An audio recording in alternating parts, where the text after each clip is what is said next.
listening to Average Joe's Chess, a chess podcast made by average chess players, but exceptional lovers.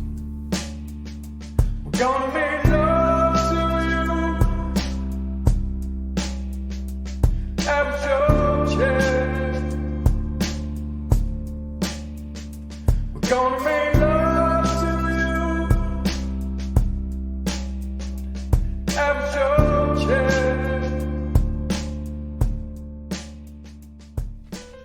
Okay, so when are you going to send this lovemaking playlist over to me, Al? You're going to get to hear it like later on when we talk about challenges. Jophers, why are you desperate for this lovemaking playlist? Hold on, it's not a lovemaking playlist. It's a playlist for exceptional lovers. That's what I've done. You may have misunderstood the challenge. I wanted the lovemaking playlist.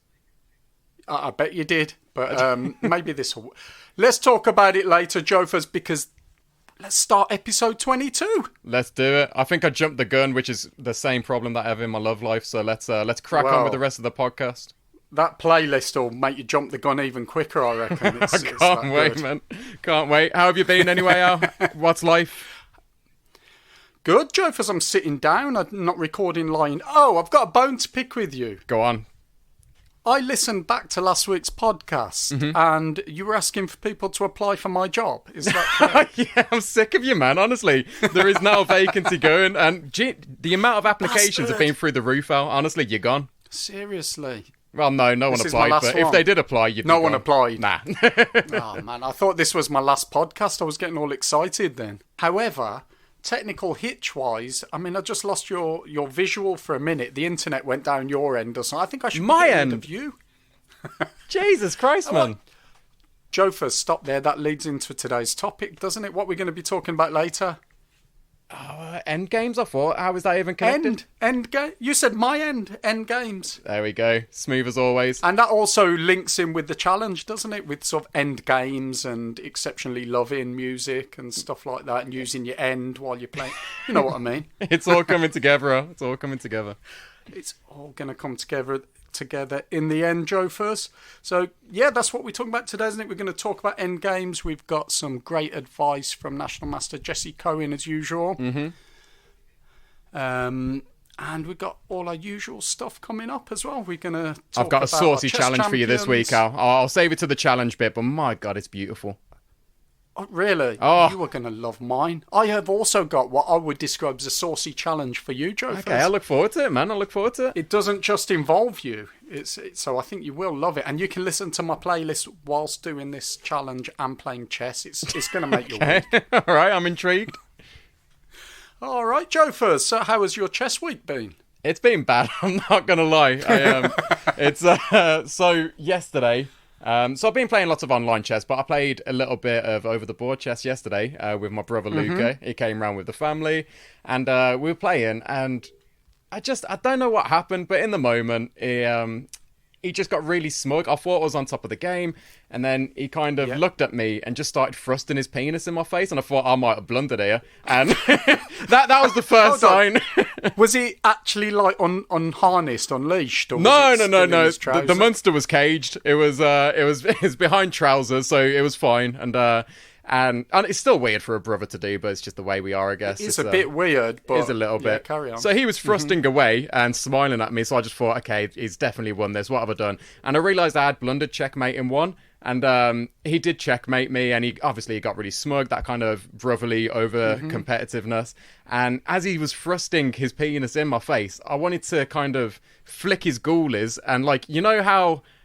So you know when it's really hard to describe. If someone's cocked their leg up, the trousers become tighter, which means you can't actually get to the ghoul. It creates like a hard barrier of material in it. So I gave that a little flick, but it didn't for some reason. There was no protective barrier, and it went straight through. And I just completely got him in the baby makers. He was on the floor crying. His missus was just like pissing herself laughing. And this was moments after she said she wanted a third baby, and I think it might be off the cards now. So as far as chest rages go, nice. It was one of my worst. I felt really bad. I don't think that's one of the worst. I think that's a lovely example of chess rage. I love that. I think so, but it's why I shouldn't play over-the-board tournaments, because when you hit your brother in the gonads, it's fine, but if you do it to like a grandmaster, I think they'd get kind of testy, to pardon the pun. Testy. How do you reckon Hikaru would have handled that? Oh, mate, I bet he's got bollocks of steel, man. I would have broke my wrist. And how did you handle your brother's penis? Expertly well, weirdly. We've got Sicilian blood, like being an inbred is just in my DNA. It was, yeah, it was lovely. How about yourself, Al? How's your chess week over been? the board chess? It's been a good chess week. Online, I've been still doing those 24-hour match things. Oh, yeah. I've gotten into them. I forgot to say. I think I'm going to get reported to chess.com for cheating, even though I haven't cheated. Mm-hmm. But I won 2 matches with a 98.4 and a 96% accuracy. That's ridiculous. Without cheating. That's like Grandmaster level, isn't it? I think you said to me a few weeks back that my bag is... Oh, why did I say bag after that story you've told?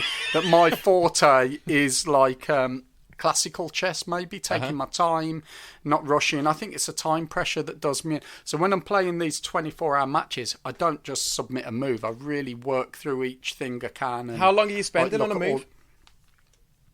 If it's not an obvious move, I might spend 20 minutes or so. Wow. 10 to 20 minutes. If it's just an obvious move, I'll do something. And I like that you could do the conditional moves. So sometimes I'll do a conditional move. So if they do something, mine will respond in a certain way because I've planned out what their response to my move will be. And that speeds it up a bit. Oh, cool. But it is also frustrating. Like I think the one where I had 98.4, they also had a really high score as well, actually. But and it ended in a draw. But the other one, so you've played all these moves and it just ends in a draw. It was an agreed draw because we just knew it wasn't going. And the other one, they should have resigned like about 10 moves earlier. And normally I just think, well, play on because someone's going to blunder. But when it's this 24-hour chess and you're waiting sometimes overnight, it's not just that you're waiting overnight for them to move. And like I could have gone on to another game. I'm waiting 2 days to finish something that's just a mate in 10 or whatever. And wait, do you only have one game on the go at any given time? I had 2 yesterday, but I don't like to do more than that because I've got 15 at the moment. Shut up. Genuinely, I went from never playing a game of daily chess in my life, and now I've got 15 on the go. Are you enjoying it? I'm loving it. It is really good, and it's strange. I didn't think I'd enjoy it. But it feels like a different game to me. It feels like a completely separate entity to what I've been doing, because I've gone from bullet chess to daily chess, and it's rekindled my love for chess. I can't explain it. I'm just really thinking... I don't know. I'm actually thinking again, whereas bullet, it was just instinct. It's sort of problem solving, isn't it? Puzzle solving compared to playing bullet, which is the same, but it's so fast, even rapid. You're not getting the chance to really think hard about each position. Exactly. Yeah, the problem I've been trying to solve is like, why do I have such little social life that I've got 15 games on the go at any given time? I can't get my head around it. Are you making people wait ages, or are you just... I am quite bad because I don't go on my phone. I don't really...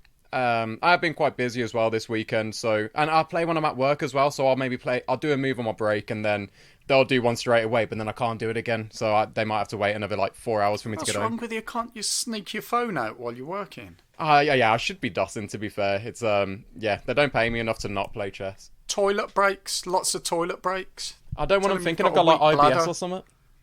Just tell me you've got a weak bladder, you piss a lot. I could. I might have to think of something because I've got addicted to daily chess now. It's beautiful. Do you want me to write you a note? Oh, what are you thinking? I don't know, something about how you've got a weak bladder and I don't know, you've been punched in the penis a lot by your brother. Just reverse it. There we go. I'll write you a note giving you an excuse for the toilet, that sort of thing. It's funny because obviously I work in a college and I get lots of sick notes from students, and we can only authorise an absence if they've got a doctor's note. And I had a student the other day who sent me a doctor's note, and I'm doing air quotes with my fingers now, and he spelt doctor with a K, so he had clearly forged this letter. And I just had to reply to it. I rang him up, pissing myself. I was like, mate, I appreciate the effort, but I don't think this is a real doctor's note. I think I don't know if it breaches any sort of college rules, but it'd be great if you could read some of them out at some point. Oh, I've got so many funny stories. We'll have to do... I mean, yeah, in terms of GDPR, I'll just blur out names and whatnot. We're fine. No one knows what college I'm at. Have you had to write a sick note for your brother for work tomorrow after his testicle incident? I think I might have to, because it's not going to be... I don't know, yeah. It's not like he'll be able to have like a kid one day that can take over and be like the main breadwinner now, so he's going to have to... Nah. He needs that income now. He does. Yeah, anyway, Jophers, that was it. I mean, I did other stuff, actually. You know, my rapid has gone up to 1673 today, this week, which is, that's a new record for me, Smashing it, man. 1673. I think, do you know what I put rapid climb for? I think, down to, I think it's the daily matches have got me thinking more and thinking about end games and positional play. But I also think if you play a lot of bullet and blitz, you get I'm pacing my rapid matches better, so I'm playing quite fast to start with and leaving more time for different sections. And I think quite a few rapid players, maybe because as a rapid player myself years ago, I never played bullet, and when people played really fast, it used to throw me. So when you find yourself in the end game in rapid, are you just finding that you can maybe blitz out 30 moves as if it's just light work? I think the other way around. I think at the start I'm doing the moves fast, and in the end game I've got plenty of time then to just work on it a bit. Yes, and also I think doing the puzzles has helped. And then my last bit of chess week was my cousin came to visit me last night or night before last, and he got here late, and we went to the pub. We had a little pint of something, came home, had a curry, and I had the chessboard set up on the table already. Oh, love it. And we just had another pint, ate our curry, and played very slow, chatty, casual chess. It was just so much fun. You know how to entertain your guests, don't you? Oh, I really do. None of this catching up and nostalgia this, nostalgia that. Just shut up, eat a curry and play some chess. I think he liked it. I mean, he said he's not coming back, but I think he liked it.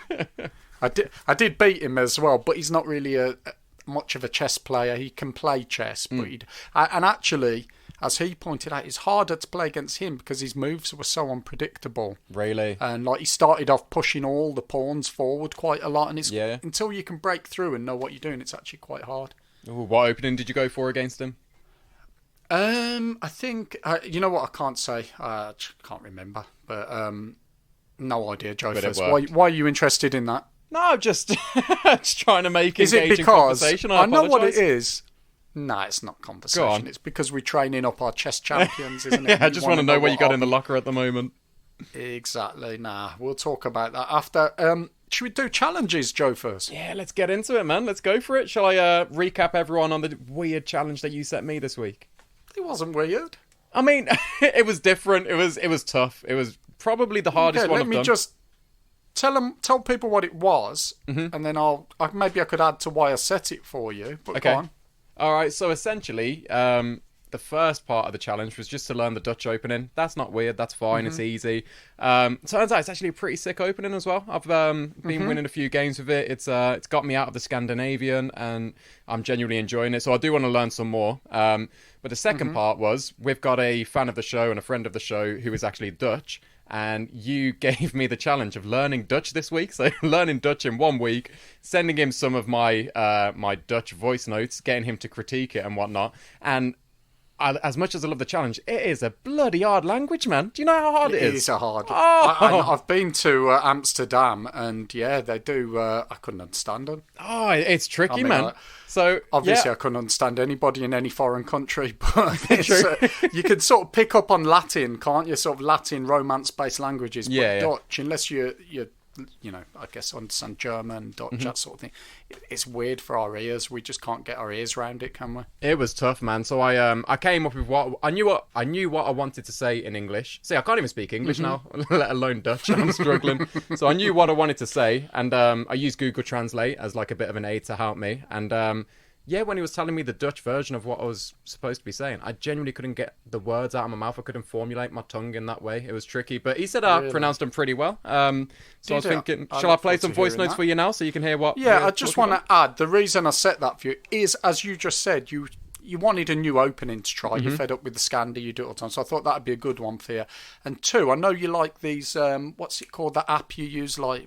Duolingo. What's it called? Duolingo. I know you like doing all of that stuff, so I thought, why not throw in a bit of Dutch to your Italian studies? No, I loved it, man. Honestly, I do love languages, so it's it was a blessing. Are you going to keep it up? Are you going to, learn a lot more Dutch? I'm gathering you learnt some useful phrases, did you?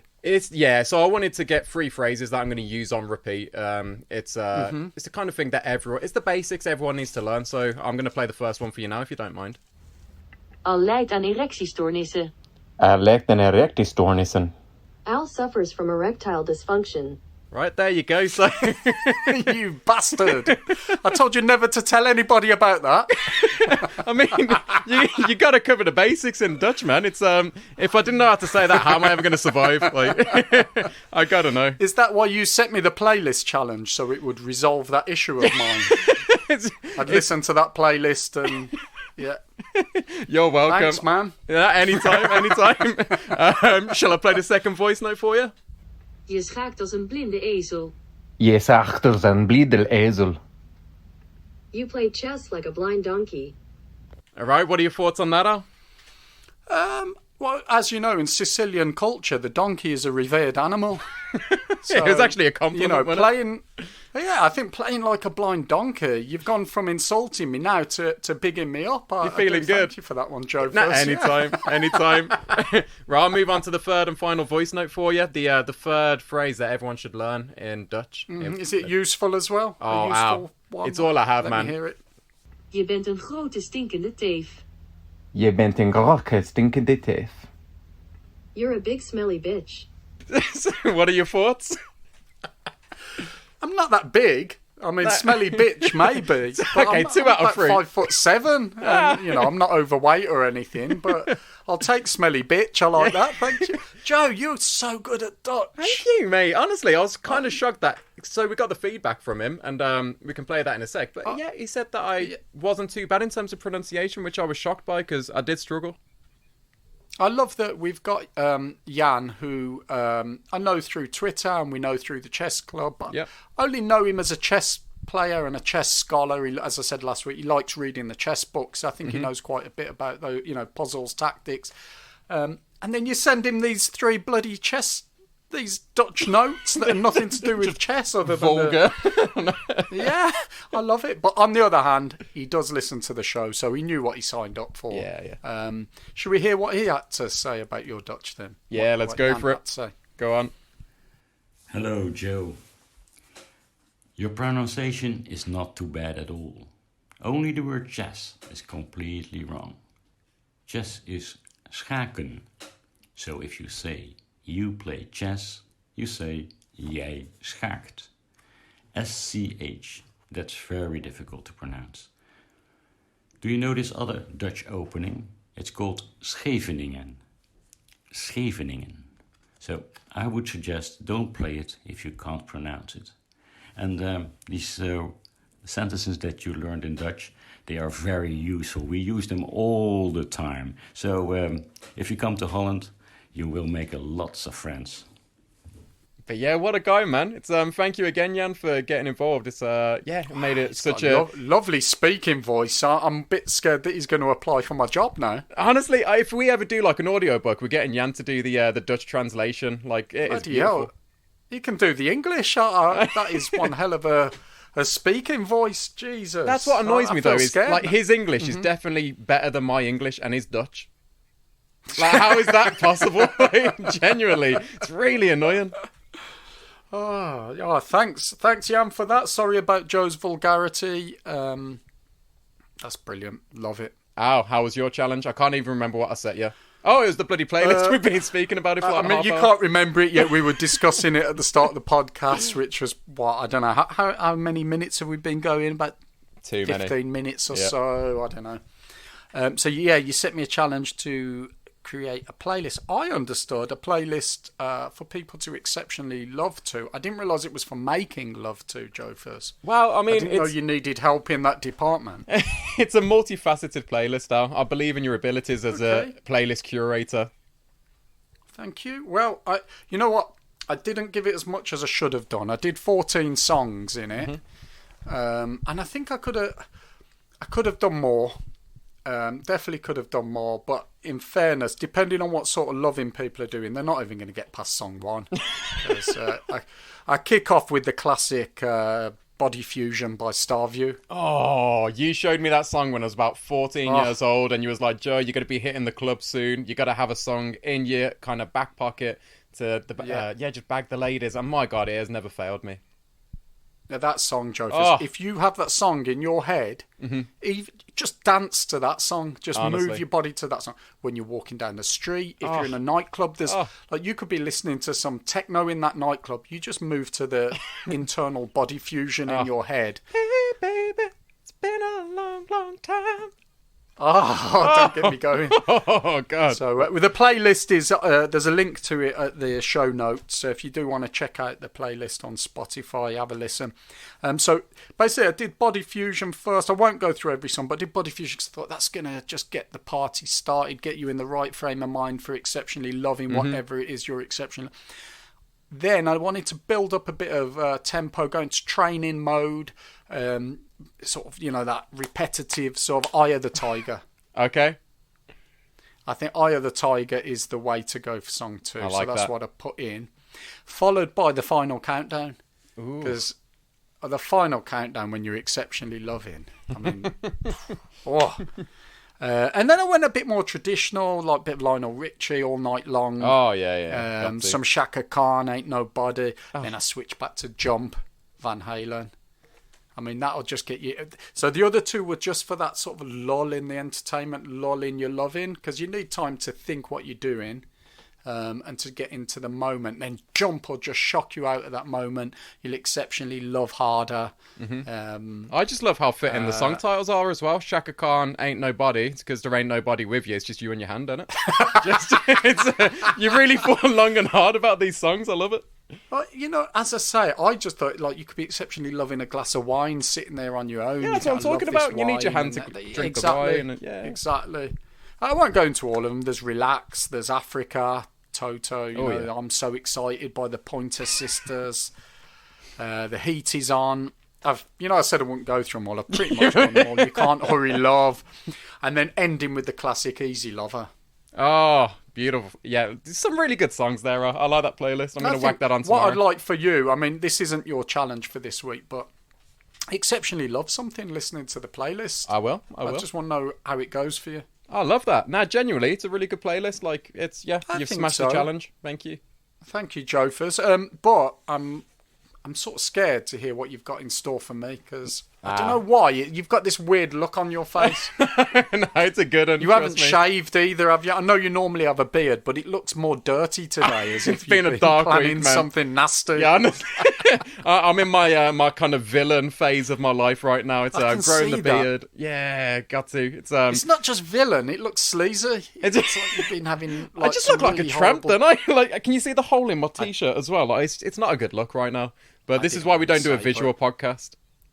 Not yet. So go on then. What you got for me, Jofers? So essentially, I'm just ripping off the idea that you did for last week when you sent me the challenge. So you said that I've got to learn the Dutch defense, and then I have to learn Dutch, the language, and create some audio notes in Dutch.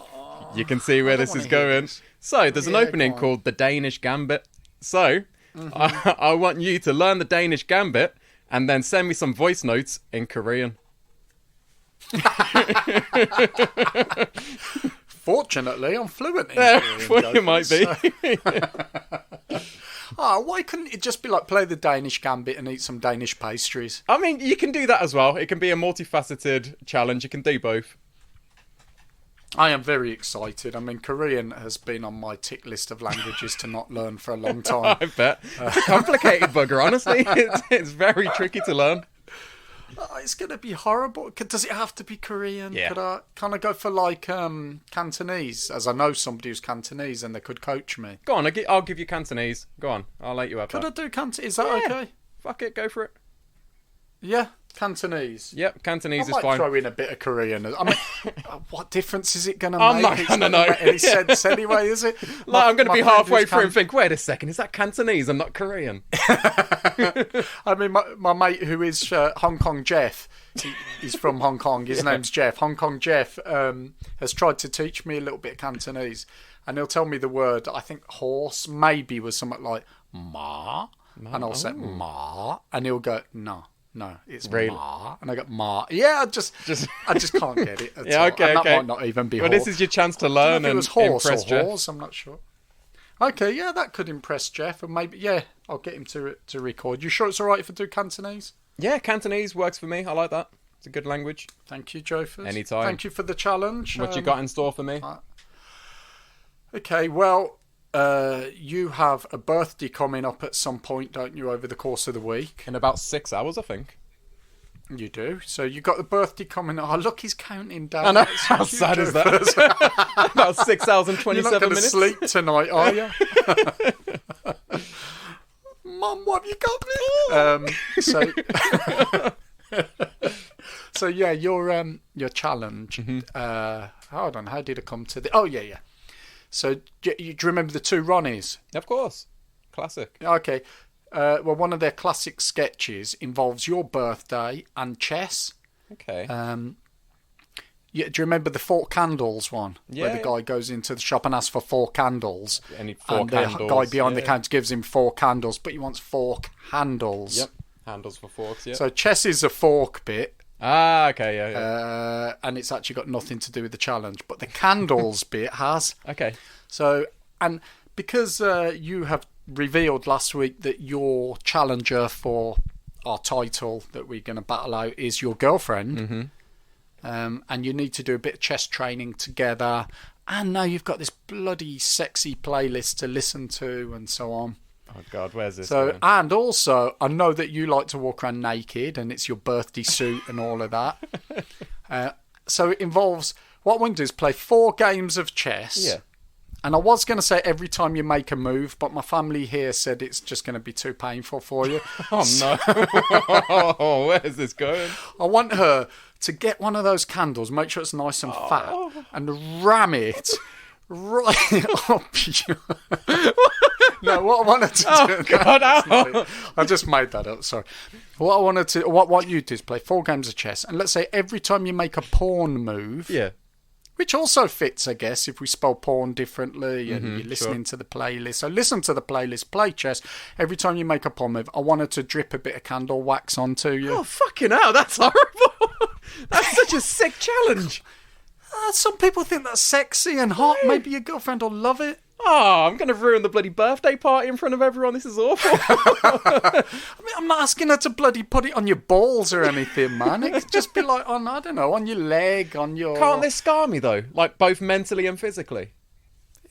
Maybe. I mean, we'll find out. Won't we? All right, You can yeah, I report guess. back next week and show... You can put pictures on Instagram of whatever you've waxed. Oh, they'll love that, won't they? I would feel guilty, but you've made me pluck hairs out my leg. What else have you made me do? Pluck hairs out my leg, ice baths. You've done it all, Al. You've done it all. And, yeah, I'm not even sorry now. I think use wax. I mean, maybe you should use a sort... I don't know if the wax that you use for pulling hairs off is that...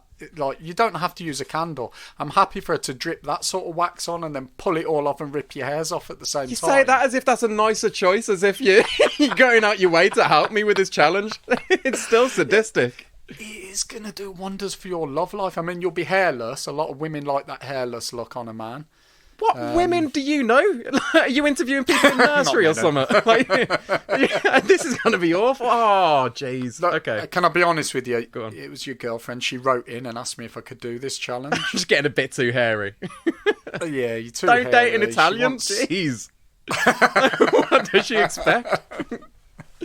So you're excited about this? Oh, So- cannot wait out. Should we say I said every move, but I thought like that's going to be hard for her to, you're just going to have the candle constantly dripping on you. I can't believe there was me move, fretting, thinking, oh, I'm being a bit mean, making him learn Cantonese, and you're giving me 3rd-degree burns? Just do it somewhere where nobody will see the burns. Oh, jeez, yeah, that'll make it so much more enjoyable for me. Your Thank butt you. Al. cheeks, do it on your arse. Maybe I Amazing. should have said that. You have. Okay, so why don't we add you lying on your stomach with your pants down, and she drips it onto your bum or in your butt crack. What? How are you expecting me to blow Is out this the going candles? too far? Where is this air coming? How what? How am I? Is this So how you the- expect me to blow out the candle as well? I'm so confused. Oh. All right, yeah, let's do it. I'll take it on Are board. you happy with that? No, am I a nice fucked? But yeah, I'll do it. The worst thing is, I don't even have birthday cakes. Like, I don't like cakes, and I'm gonna have to buy a cake anyway just to do a bloody challenge. I don't think there's cake involved in this, Joe. First, you Oh. don't have to actually have a cake. If I'm Joe. You could scalding just my get arse cheeks, I need to candles. eat some cake. I want big candles, like not little ones. I want a good amount of wax strip. Jeez, I'm just happy I'm turning 28 and not like 64. Like, that'd be a long night. I'm not sure what the number, like what your age has anything to do with this challenge, other than if you're 64, there's probably more wrinkles for that wax to go into. But on the other hand, probably less sensitivity in your genitals. I was or just thinking wherever the you're amount gonna of candles that I'm going to have to get through, or is it just the one candle? Well, I mean, the sketch involves 4 candles, but we're doing 4 Okay. games of chess. I'm sure one candle will produce enough wax. I don't want to be haunted by the you... 2 Ronnies by doing the challenge incorrectly. Are they both dead? I think Are the 2 so. Ronnies dead? Right, on that happy note, let's move on. Yeah, lovely of you to bring the tone of the podcast down. You know the 2 Ronnies, they might be dead because they haven't joined our chess club this week. But a lot of people have, haven't they? How many it's members exploding. are we currently sitting at as time of recording? How many members we got, Joe? For about 40 something? 44, I think. Yeah, off the top of my head. We doubled our membership from last week, haven't we? Was it 26 last week? That's mad. I think it was at least 30 something last week, and we're on 40. But no, it's cool. So it's good. I mean, we haven't actually got round to doing anything in the chess club. We haven't organised any events. We've done nothing. It's just a waiting list for people to sort of get. But we will do something. But one thing we have done, last week we gave away a 1-month diamond membership to Orange Knight something. I forgot the number at the end. 73 maybe? I think so. And you've prepared your spinny wheel again, haven't you? So all members of our chess club, unless you're not eligible, are eligible for this draw for the 1-month diamond membership. And Joe Furs has all the numbers on a spinny wheel, apparently. He's going to spin that wheel. And you fill the time this week, Joe Furs. I did it badly last week. Spin the wheel, fill the time. Let's see who wins this week's Okay, diamond. how about a 1-month collaborative diamond effort, membership. Al, so we can both fill the time? You ready? I'm ready to spin. 3, 2... In fact, I'll give you a challenge. You got to name as many American states as you can while the wheel spins. 3, 2, 1, go! And we're off.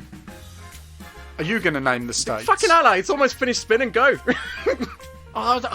Come on, Joe Furs. Don't put me on the spot like that. American states. And it's finished. Happy. You got a Miserable. fat 0. I'll give you... Yeah, that was poor, Al. But yeah, this week's winner is Canterman from Florida. So yeah, fair play, Who's that? Canterman. Canterman. What a great name. Canterman. Yeah, so Canterman. Well, I don't think that's his actual name. I think that's a nickname. But yeah, fair play. So, if you are listening, we'll... you did send the membership to the last guy, didn't you? Because I haven't. What? Didn't you do it? No, genuinely, have you not? No, I did it. Oh, thank God. My heart stopped Yeah, for a second. I that's- was like, bollocks, was I supposed to do that? No, I sent it over. And we can do it again this week, Joe Furs, aren't we? Yeah, let's do it again this week, man. Let's do it. Yeah, we'll do it every week. As in, like, one outside of the podcast, like, just randomly in the week. What do you mean? Or do you mean in next week's podcast we're going to do it? In next week's podcast. Oh, Let's do sorry. it. You Let's confused me. repeat what we did this. You said this week, but this week is this week. We've literally just done You're it. just thinking hot. You're thinking hot wax. Aren't you? You just can't my wait for mind's this gone. to end so you can get yourself all. Oh, hot mate, and honestly. waxy. But yeah, nice one, Canterman. We'll, and I will send that over to you. But yeah, there we go. Yeah, we'll do another one this week. All you've got to do if you're interested, join our chess club. There's a link in the notes for the show, or you can Google Average Joe's Chess Club, and I think it comes up. Join the chess club. Once you're in the club, nothing really we're doing at the moment. We're going to have some matches coming up, some challenges, various things. There's also forums in there, and you can write on the forums and tell me and Joe what you think of the show, or give us ideas or challenges. I mean, if you want Ooh, I like that. pictures of Joe's waxed, whatever he waxes, I'm sure he'll send them over to you. And like you said earlier, like the club hasn't really started proper yet. I suppose it's still in like the recruitment phase, and then once it kicks off, We're just it'll be good. gathering. Yeah, we're gathering members for Getting the our club. troops. Joe, I was just remembering last week I offered you out, didn't I? Not offered you out as in a fight. I offered you out to people to. Oh yeah, you pimped me hire out is the you. word you're looking for. I pimped you out. Yeah. Yeah. Did anyone hire you? Did you get any job offers in from any Why of do you our think I'm listeners? sitting so funnily? I can barely sit down. It's been a tough week, man. Really, you've been mowing a lot of lawns. Oh mate, so Lifting many long. I am stuff. knackered. Your legs are tired. yeah, genuinely. But nah, sadly, not too many offers came in. Weirdly, it's, I don't know. Maybe Really? next week. I'm going to pimp you out again. Anybody want to offer Joe Furs a job? He is a bit particular about what he does, apparently. But if you want to offer him a job Yep. and pay for his travel, put him up in your house or a hotel or whatever, I'm sure he'll do it. Oh, You've 100%. couch surfed before, haven't you? You don't mind. Oh, I should share some funny couch surfing stories at some point because I've got some corkers. Have you? You got one you want to share now or you want to save it? Nah, just weird. I mean, anyone who lets you sleep on the sofa for free is probably a bit weird. So I've slept in some weird houses over the years. Well, the good thing is this won't be for free. You're going to earn your keep. You're going to work for somebody. I mean, or if somebody wants to offer you a proper job somewhere in an office or doing something, then not saying mowing lawn isn't a proper job, but that's a one-off. I mean, if they want to offer you permanent employment with a decent wage, I'm sure you'd take it, wouldn't you, Joe? Oh, 100%. And if my current employer is listening to this, I'm lying, obviously. So please don't fire me. Joe Furs. So offer Joe Furs a job.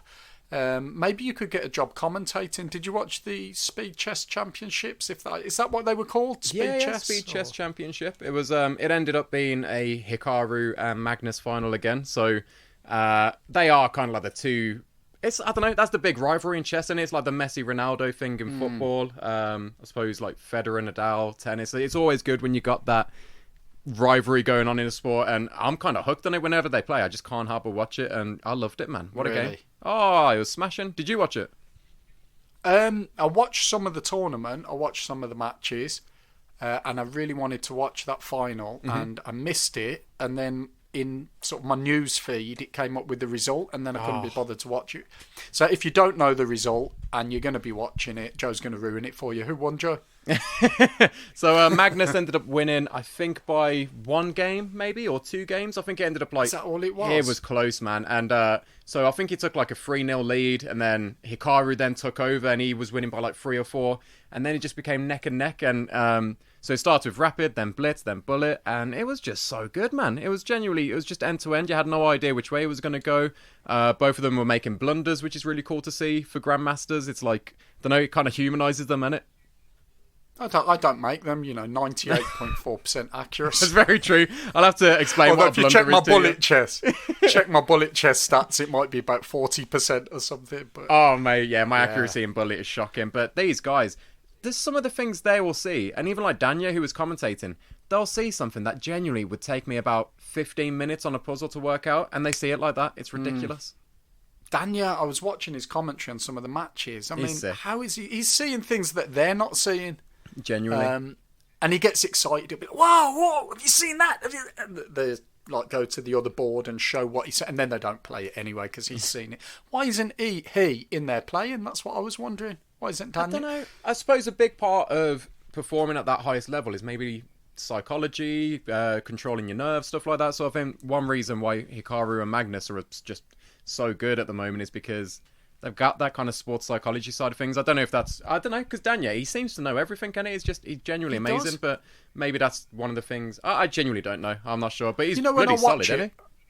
I mean, talking of that, I watch the board, but often I find myself just watching the players, especially Hikaru, when he had his headphones on one of the rounds, and his head's just bobbing away. He's listening to your playlist, man. That's what I was going to say. I Really? think he's either listening to the playlist or the podcast, isn't he? It's not He's a good got to endorsement be, because he I mean- lost. True.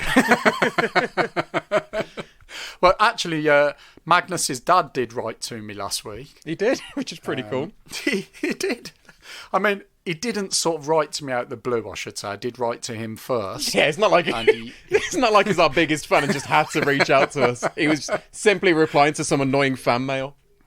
Exactly. But he did write back. And then I did notice that this week we had listens in Norway. I mean, come on. It's got to be them too, isn't it? I think we had 7 downloads in Norway. I can imagine it's Magnus and his dad. Sure, the chess championship's over. Bit of downtime for a few hours. Let's listen to that. Kill a few brain cells. Chess podcast. Yeah, I did actually put on there, don't let Magnus listen to the podcast. It'll just mess him up. Yeah, it wouldn't He'll do him lose any good, Elo would it? if he listens to it. Would he be your dream guest on here? Magnus's dad or Magnus? To either.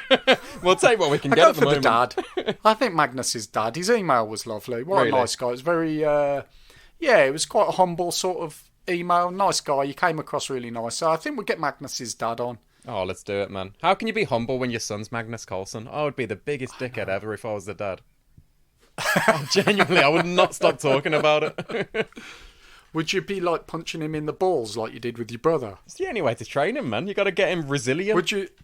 You'd train Magnus to thrust his penis in your face, would you? And not your face, opponent's faces. No, my face is fine, yeah. I'll take it. Don't mind.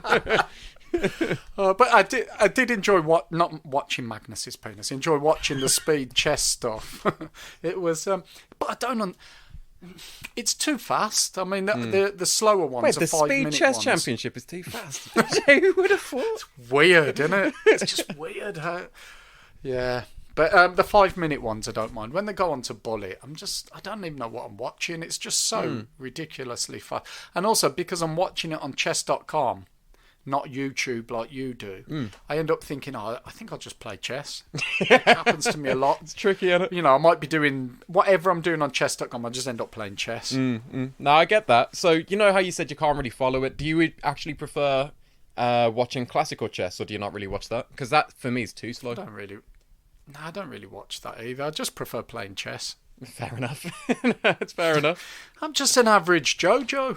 Not an average Jojo, but An average you know Joe. what I mean? I'm just... Yeah. I'm an average Joe. Nah, Jofers. It's fair enough, but yeah, what a tournament, man. It was, and I just thought as well, going back to what we were talking about, like Wires and Danya playing in these tournaments, maybe it's not even a ability thing. Maybe it's just an enjoyment thing. Maybe he prefers kind of doing his YouTube, playing chess for the enjoyment and not kind of competing at this really stressful level. I don't know. We'll have to ask him when he comes on next week.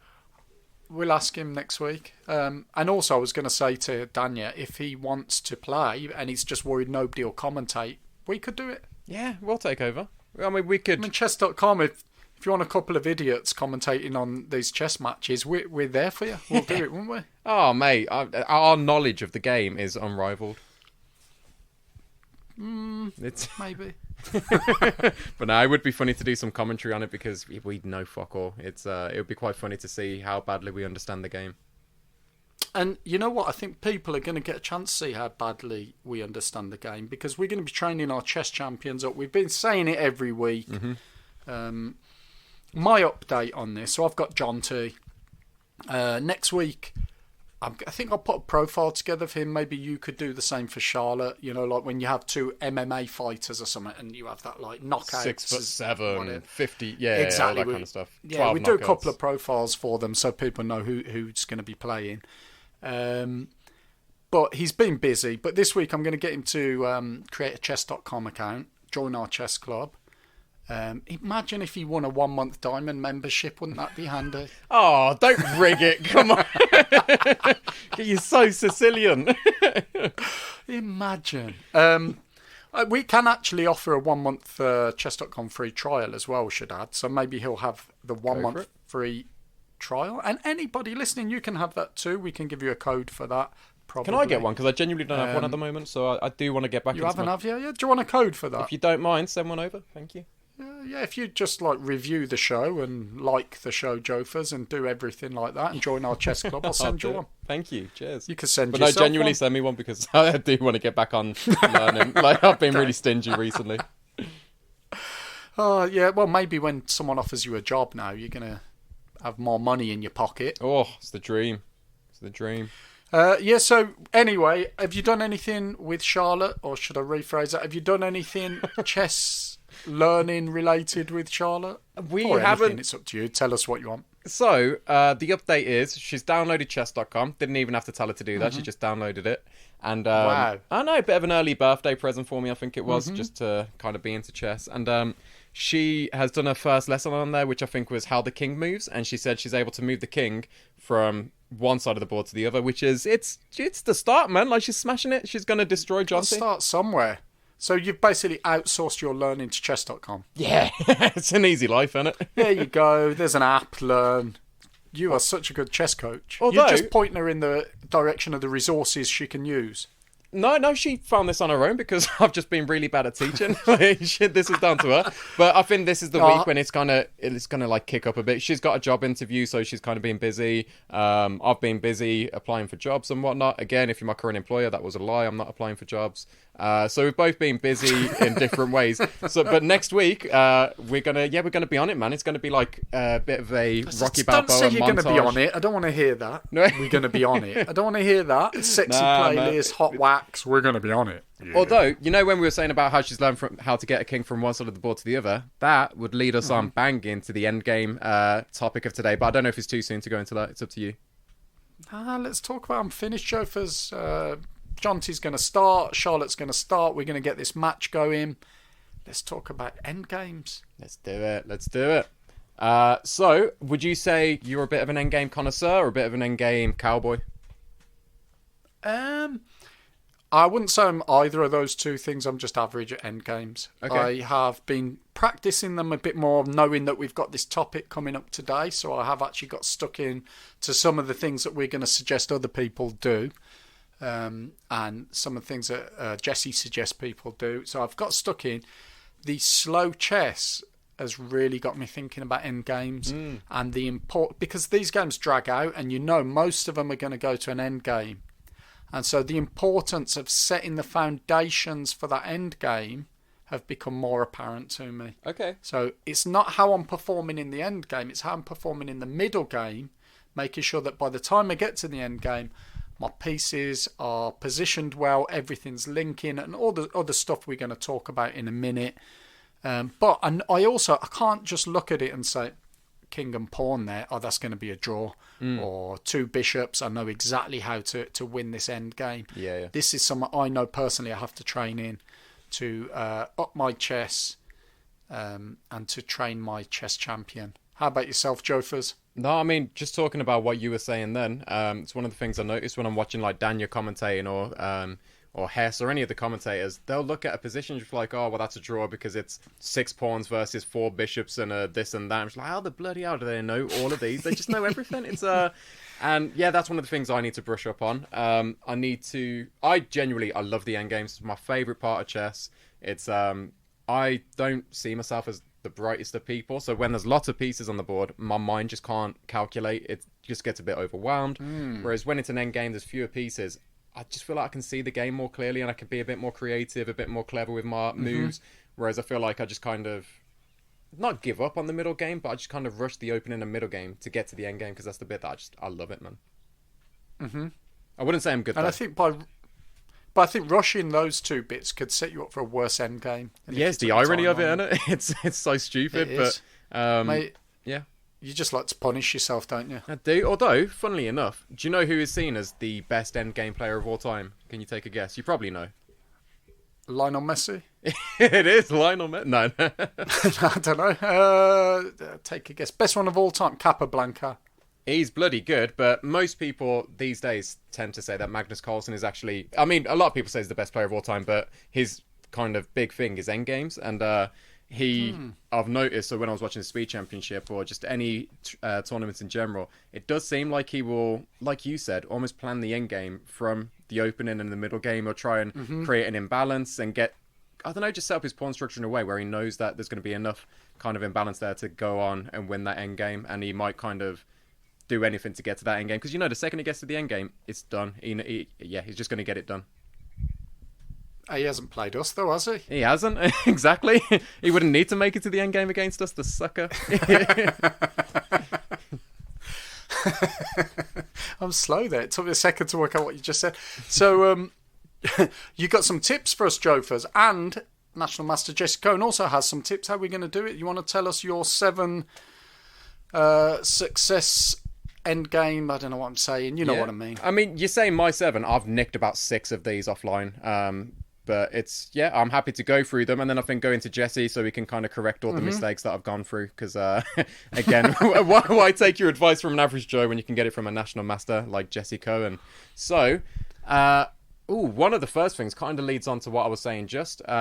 So one of the big tips or just things to know about endgames is that when there's fewer pieces, there's less room for error, which is so true. In the middle game or even opening, a slight error here and there, you can save it because you got so much more material, you got so much more of the game left ahead of you. When in the end game, one slight false kind of move or something, you bugger, don't you?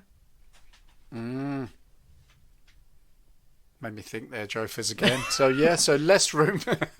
I'm just picturing these end games. So there's less room for error. So you have to play very carefully. Your end game has to be precise. Yep.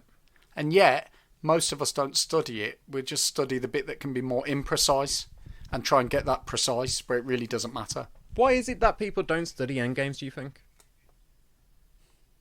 I don't know. Maybe it's that reason. So at the start, there's potential to set like traps and pull out some really clever, flashy moves. By the end game, it is precise. It's funny because I don't know if it was Jesse or Robert, but I remember one of them actually saying, like, openings, everyone wants to do the openings. I think it might be, was it Robert? No, Jesse. It was one of the two. I think it was when we interviewed Robert Ramirez, yeah. I think it was when... I'm sure Jesse said the same thing. I think so. But yeah, in terms of openings, they're just so attractive. Oh, you want to learn the openings. They just learn, I don't know, checkmate your opponent in 4 moves with this opening, blah, blah, blah. Whereas endgames, it is more kind of a bit more tactical, a bit longer, a bit more solved, a bit more mathematical based. It's it's tricky. But yeah, what's your next tip, Jofers? The next tip is, I'd say this is like the golden rule in endgames. Activate your king. So you spend the whole game protecting your king, kind of keeping them away, castling them, hiding them behind pawns. You don't want anyone to get to your king. The second you get into the endgame, bring that bloody bugger out, man. That lazy git can kind of come out, finally prove his worth, and I don't know, people tend to say it's like the most important piece in the endgame. Is that right? I don't know. Why are you asking me? Ask Charlotte. She can move her king from one side of the board she to the other. She can, oh, mate, she's going to king Jonty in the bloody face. She's going to... her king moves are unreal. One thing I did read in researching today's episode was, and I'd never really thought this before, I just move my king towards the centre of the board when I sense it's endgame time. Yeah. So... Because that's the other thing. How do we know we're in the endgame, Jofers? What's the key to knowing that? What would you say? I would say, well, me personally, when there's, I suppose, fewer chances of me getting checkmated. It's a really stupid way of talking about it, but say if they've still got a queen and 4, I don't know, 2 rooks and a bishop and loads of pawns, I know my king isn't safe, so I would say the endgame is when you can safely bring your king out. But again, that's probably such a shit way of putting it. No, I think you're right. I think for me, it's when I just think I need that extra piece. I need that extra bit of firepower now because we're down to... But the thing that I read today that made so much sense, and I've applied it today as well in one of my games, was don't just mindlessly bring your king to the centre of the board as the advice tells you. Actually find a target and send your king to that target. Okay, and what would you class as a target in the endgame? Like a weak pawn? So like undefended pawn, a weak pawn, a weakness on one side of the board that means you can capitalise on that their king's going to have to go over maybe and defend, allowing you to do something on the other side of the board. But actually don't just go for the centre. If there is a target, head for that target. I watched a video, going back to Danya again. So I was going to mention some resources for people to look at, and one of those is actually... I've mainly watched Danya's speedruns, but I discovered today he has a playlist with 13 videos that are long. They're like 40-minute videos, all on the end games. I didn't know that. Yeah, and they're good. They are really good. And on video 1, he shows a game. I think it is Capablanca. I can't remember. Or Rubenstein or somebody, I don't know, it doesn't make any difference, you can watch the video. But there's a target and he sort of sees that he can make his way through the white squares all the way up to the target in the top corner, which then allows him to win the game. And on Chess Mood website as well, link to that in our description, but on Chess Mood there's a video and a description he gives all about this as well. Grandmaster Gregorian talk. Is it Gregorian? It is, isn't it? I'm just awful made with that names. You're asking the wrong person. Yeah. It's, anyway, he discusses that there. So yeah, find a target, not just get your king out. I love that. It makes sense, but it's something we overlook. Moving on to number 3, another really important one: coordinate your pieces. Yeah. I said that the other week, didn't I? You told me my pieces all right, were mate. nicely coordinated. Jeez, don't make out that plagiarising.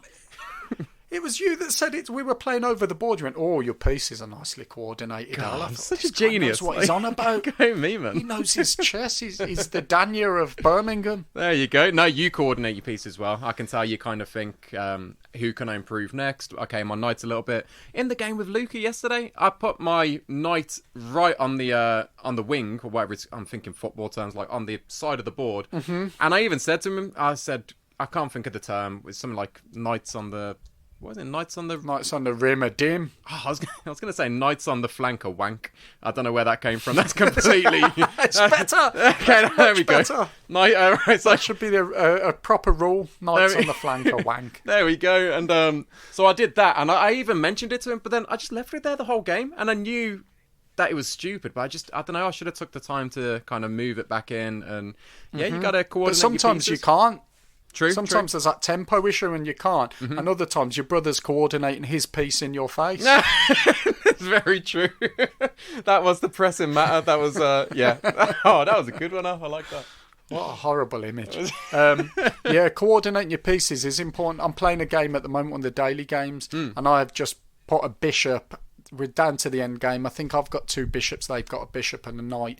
And I've made sure a bishop and a pawn are just working together so nicely, preventing their attack from their knight. It's lovely. So, yeah, that's a good one, Jofers. And next. a cool thing as well, sorry to interrupt, but certain pieces I've found coordinate better with other pieces, if that makes any sense. So apparently knights and queens work really well together. It's not something I really knew until that was another one. I think it was Daniel or someone in the commentating just said those two are such a good partner if you can kind of work them together. And I think they might have said rook and bishop, but don't quote me on that. But it was definitely queen and knight. They said work really well in tandem. So yeah, you sure they weren't going, fucking bishop?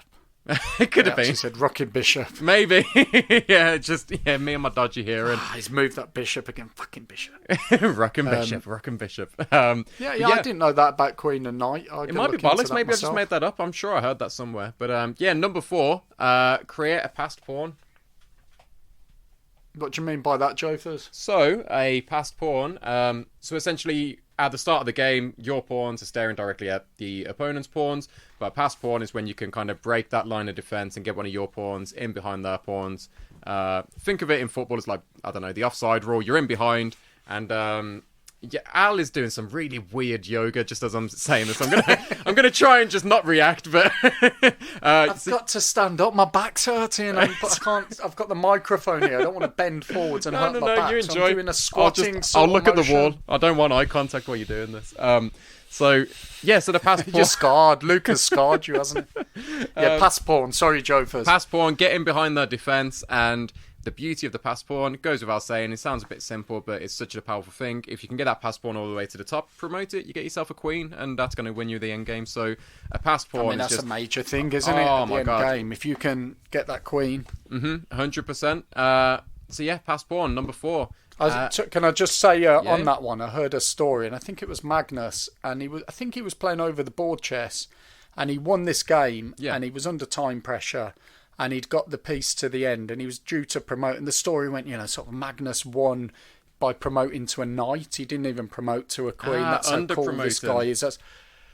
But when I read on Twitter, he put a thing saying it was nothing like that. He said, I just couldn't find a queen quick enough because it was speed chess. So he just picked up the first piece his hand touched, which was a knight. Oh, I love that. That's amazing. It's funny because I remember there was a period of time where there must have been a video on under promotion, or maybe it was when Magnus did it. So everyone on chess.com was under promoting, but it just wasn't doing anything. They'd promote to a knight when there was like no check or anything. You're just like, oh, brilliant, thank you. The only time I under promote, I'd say, unless it's a knight and it's going to be a check that's going to win, is I'd promote to a rock if there's a chance of any sort of stalemate. Oh, yeah, I'll do the same just in case. 100%. Yeah, no, it's a good tip. Number 5 is use the clock as a weapon. Another thing that... like your brother did. Yeah, he definitely used his as a weapon. Clock. Clock, yeah, sorry. Sorry. Completely misheard, probably. Oh, God, that man. Yeah, use your clock as a weapon.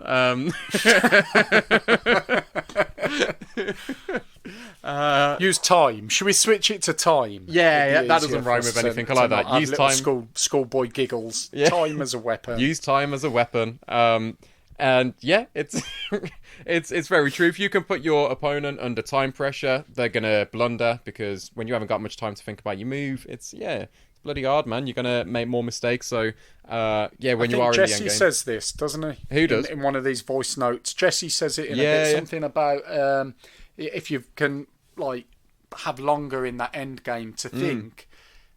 We all need that, but if you know how to play the end games, you don't need that length of time. So if you know your end games, you'll be banging those moves out quickly, while you'll be banging moves out. Your opponent will be looking at the clock and thinking, I wish I had more time. So because they're going to need to think about it if they don't know end games. No, it's very true. It's very true. Moving on to number 6 is find and use the pawn majority. Al, can you explain what a pawn majority is?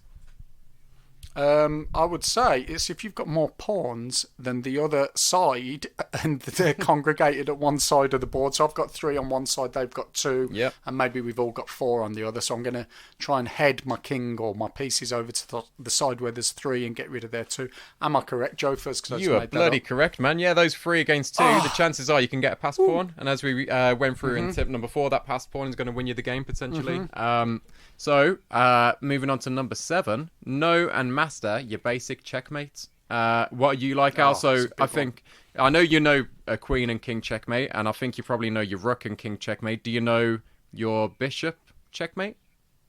I know them all, Joe. For Oh, wow. Every checkmate. I've done the Chessable course, the checkmate patterns manual. Oh, wow. Oh, amazing. You genuinely know them all? Because I can't do the bishop one or anything. No. Nah.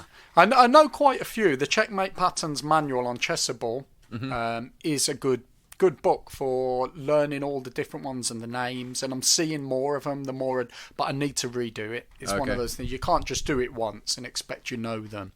But it does help me spot ones that I didn't even realise were out there, if you see what I mean. No, 100%. It's and even like the really basic ones, just learning how to checkmate when you've just got one rook on the board and they've got no pieces. It's I find the 2 bishops hard. Just when I've got 2 bishops left. I've done the drills on chess.com. That's a bugger. It's really hard. But you got to learn them, because when you end up in that situation, it's the difference between winning and drawing. It's the difference between winning and having somebody wave their genitals in your face. Yeah, exactly. I'd be. I can't even speak. That's a whole different end game, isn't it? We're talking different ends there. 100%. It's an end game where no one wins. You know what? This image is in my head. Obviously, honestly, I've mentioned it a lot. I'm concerned for my nephews. It's awful, I'm just man. concerned for my nephews. I don't know what you're getting up to over there. Should we play what Jesse said about all of this? Because he made some great points as well. Yeah, so the first question we kind of said to him is, are endgames important? And I think we all secretly knew they probably were, but we didn't know why. And yeah, this is what he had to say. Hey, Al. Endgames are super important. According to the previous world champion, Jose Raul Capablanca, he says that endgames are the most important part of chess. And the reason for this is that it involves the fewest army members. If you think about chess from a mathematical point of view, the more chess pieces occupy the chessboard, the more mathematically complicated it is to analyze all the different possibilities. So that means that the beginning position with 32 pieces on the board is by far and away the most complicated chess position compared to an endgame where there's only some king and pawns left. So yeah, Capablanca, who you mentioned earlier, that actually popped up in the answer. So he said that it's the most important part of chess. It involves the fewest army members, etc. And yeah, it's very true. It's again, if they say, don't they, that like endgames are solved. So if you know if there is a win there, you can learn that win, if that makes any sense. Whereas openings is so, I don't know, it's not solved. It's It's not that there's so many combinations of moves, but endgames, if you can spot it, you know what you're doing, and you'll just know how to win them. Then that's what I was saying with that other match, slow match I'm playing. I'm setting up the end game in the middle game, so I've purposely made sure I might have lost a decent piece, but it's double their pawns. Okay. And so I know that's going to assist me at the end of the game. Or I've tried to get a bit of a pawn majority on one side of the board. I'm just trying to set it up so that my pieces are, as we said, nicely coordinated and will help me in that end game. And you've got to know your end games in order for that to work. 100%, man, 100%. And then in terms of what we were talking about earlier, in terms of studying endgames, it kind of leads us on to Jess's second voice note. So should we study endgames? This is what you had to say. Endgames are one of the most important things for people to study, but not just regular endgames. They need to know how to do all the technical stuff. Everyone should need to know how to do 2 rooks checkmate, 1 queen checkmate, 1 rook checkmate, 2 bishops checkmate, and even a knight and bishop checkmate. Everyone should know how to instantaneously recognize whether a king and 1 pawn versus king endgame is a win or a draw. There are certain technicalities that we all just need to know how to do, and it's extremely important because chess games take so much time and energy that by the time you get to the end, if you don't know what you're doing, you could play a nice game of chess and then totally run out of energy, not know the right technique, and screw it all up. And this happens to many players. This is how players like I beat, intermediate players. We just keep the game going, and eventually you screw up because you don't know what you're doing at a certain point, or you don't know how to manage your energy levels correctly, so you get too tired, or whatever. Either way, any strong chess player will regularly complete endgames and especially drills, period. The most basic advice I have for anyone listening to this is do all the drills on chess.com. Start with the drills under endgames and checkmates, and then make your way to practice drills and do the endgame fundamentals. If you have done all the checkmates and all the fundamentals, then you should move on to some other drills. For example, there's some amazing drills on chess.com. There's attacking drills, defending drills, all sorts of drills. But the purpose of the drills is to maximize your technique so that you can use minimum time and energy at the end of the game where you have not a ton left. It's funny because in our last segment, I was thinking, God, I know so much about endgames. Where did I get this from? It's just because I listened to all these voice notes beforehand. So it's literally, I knew I got it from somewhere. I think I've just stolen his thunder.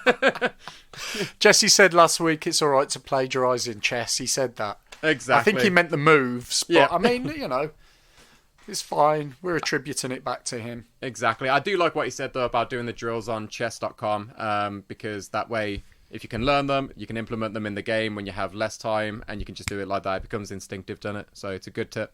What I'm going to say to you, Jophers, and you, the listener, is I have recently had a chess.com Diamond membership, and it has given me access to all of the drills and all of the endgame training. Okay. Whereas I think normally, if you're not a member, I don't think you can do all of them, can you? You're limited to what you can do. You can do like 3 a day, something like that. Yeah, well, last night I was doing loads of them, and I was actually really enjoying. I was loving the drills. I really enjoyed them. I'm pissed off because and the end game training. you was awarded this diamond membership because you're the club admin. How come I ain't got shit, Well, man? what can we say? What can we say? Thank you, Judith, for the diamond membership. Heartbreaking, man. Joe isn't bitter at all. But Joe, you can get a free 1-month trial. I can, and I will. And so can you, the listener, because this is what I was just about to say. Take us up on this free 1-month trial and just cram the end games for a month. You'll love it. It is really good. Even if you don't take on the membership after, you've got to put credit card details in for the 1-month trial. I've done it before and I've cancelled. And you know what? I haven't just cancelled. There was last occasion I did it, and then I meant to cancel and forgot. And about a week later, I wrote to chess.com and said, I'm really sorry, I meant to cancel. They went, no problem. And they just refunded me all my money. Oh, mate, I love that. So, yeah. It's pretty much no risk. Just have a go. So if you want the code, just email in or join the chess club and let us know, and we can give you that code. It is well worth it, for many reasons, but the end game training is great. And like you said, there's no risk involved, so just send over your bank details, mother's maiden name, and name of your childhood pet, and we'll take it from there.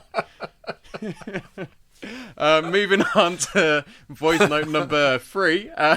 So this one was kind of just general advice on drills and learning how pieces work, and let's listen to it. Just know this. I think that if most players knew that they would be helping their endgame to do the drills on chess.com, it wouldn't be such a burdensome task as thinking, oh my gosh, I need to go pick up the latest chess endgame book and go through all of these miserable positions that are never going to happen in my games because I never make it that far. And that's typically what the thought process is there. But what we need to convince people is that, number one, the drills are more important than anything, just getting that repetition, that instinct in your bones. But also this, remember, when we learn how pieces function harmonize at small levels with only a few pieces on the board, we are able to use that small puzzle piece and insert it into a bigger puzzle piece of a different position that's more complicated with more pieces.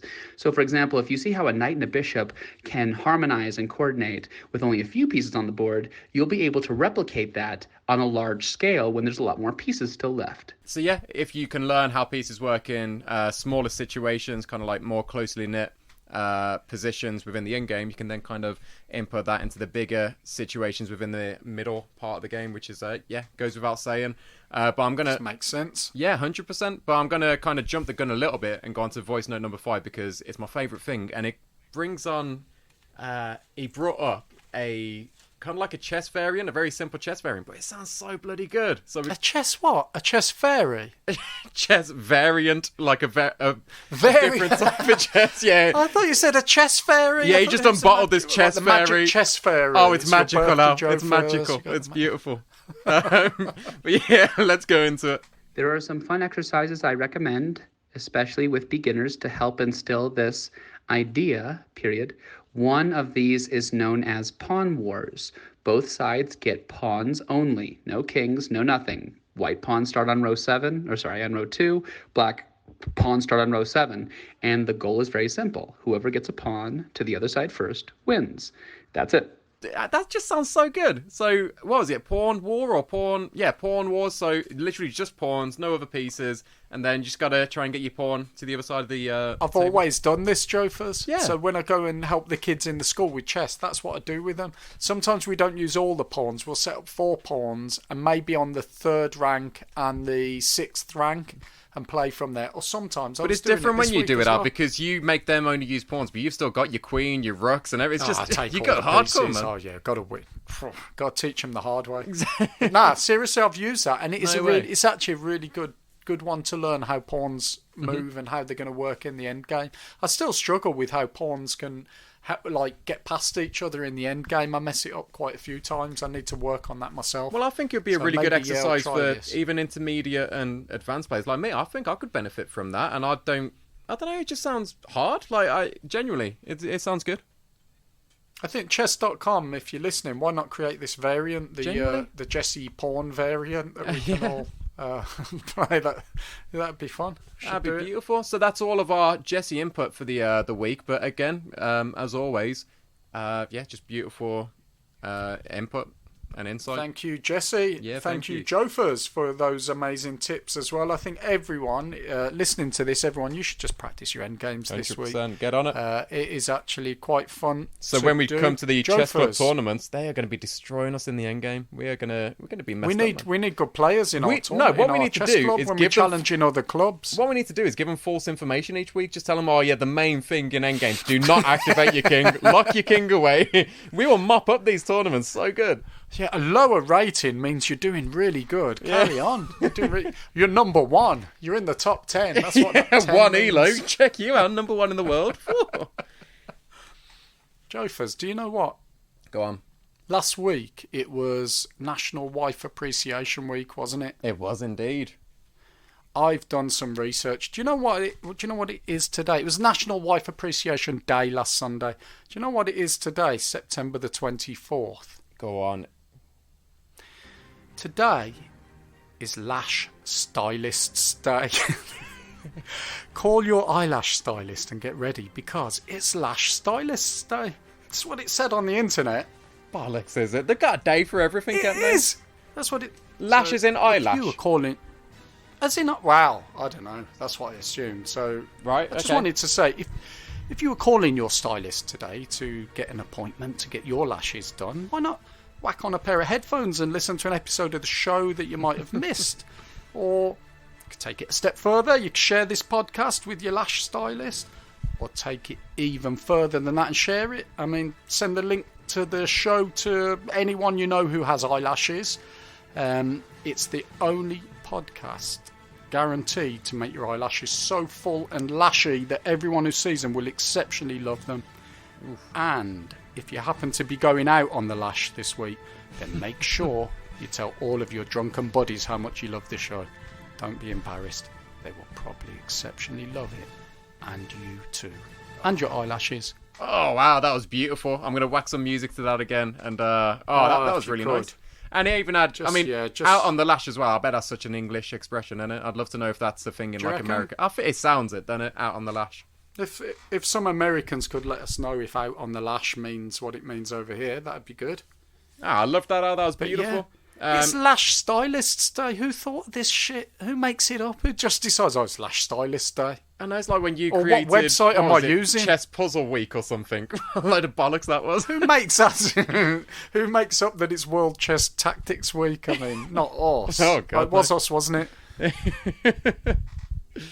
Shall we move on to what we've been exceptionally loving? Is that where we are? Yeah, I mean, normally we tell people what we've been up to all week. We've been going on quite a long time on this podcast. Mm-hmm. Is there anything you've been up to and exceptionally loving? Or, do you want to fill us in on any of those? Anything you've been doing this week, Josephus, that we need to know? A little bit of football here and there. Played awfully, but I enjoyed it. It was just nice to have a little run out.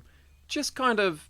Yeah, it's going to be a busy week this week. I mean, it's been a boring week, but tomorrow got birthday. That was awful English. I've got my birthday. So tomorrow got birthday. You got birthday, you got wax, you got pain. Got sadness. And then Wednesday, seeing some friends. So I'll have some funny stories for you next week. But yeah, it's been a very chilled, worky week this week. How about yourself?